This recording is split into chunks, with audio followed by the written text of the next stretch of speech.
Let me ask you something uncomfortable. When was the last time you opened social media without intending to? You didn't plan to, you just did? That's not random. That's conditioning. And it's happening to millions of people every day. The invisible cost. Social media doesn't just take your time, it takes your attention. Your attention is your most valuable cognitive resource. And right now, it's fragmented. Every scroll trains your brain to expect novelty. Fast, constant, effortless. Over time, your tolerance for slow rewards drops. Reading feels harder. Deep work feels heavier. Conversations feel less stimulating. You start thinking you're losing focus, but you're not. Your brain is adapting to speed. The comparison trap. You see curated lives, filtered success, edited happiness, artificial confidence. Your brain doesn't fully register that it's curated. It registers status signals, and status comparison activates threat networks. That subtle tension you feel after scrolling. That's not coincidence. It's social comparison stress. And repeated exposure lowers self-esteem gradually, not dramatically, gradually, which is more dangerous. The dopamine loop. Here's the mechanism. Every notification is a potential reward. Your brain releases dopamine in anticipation, not satisfaction. Anticipation. So you check again, and again, and again. Over time, your baseline shifts. Silence feels uncomfortable. Boredom feels intolerable. And boredom used to be where creativity lived. Now it feels like withdrawal.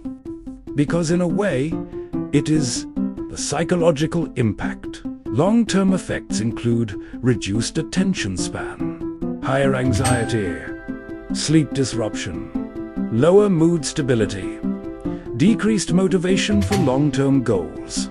Not because social media is evil, but because your brain is plastic. And repetition wires behavior. If you repeatedly train distraction, you become more distractible. It's mechanical, not moral. So what do? Quitting entirely isn't realistic for most people, but using it unconsciously is costly. Here are practical strategies. First, remove notifications, not some all non-essential ones. Silence removes anticipation triggers. Second, no scrolling in the first hour after waking up. Protect your cognitive baseline. Your brain is most sensitive in the morning. Third, create friction. Move social media apps off your home screen or log out after each use. Tiny barriers reduce impulsive checking. Fourth, schedule consumption. Set a defined window, 20 to 30 minutes. Not endless. Structure restores control. Fifth, reintroduce boredom intentionally. Walk without headphones. Sit without stimulation. Let your brain recalibrate. At first, it will feel uncomfortable. That's normal. That's detox from overstimulation. Engagement pause. Try this experiment today. Track how many times you reach for your phone unconsciously. Just notice it, don't judge it. Count it. Awareness precedes change. You might be surprised. The real question, social media isn't inherently destructive. Unconscious use is.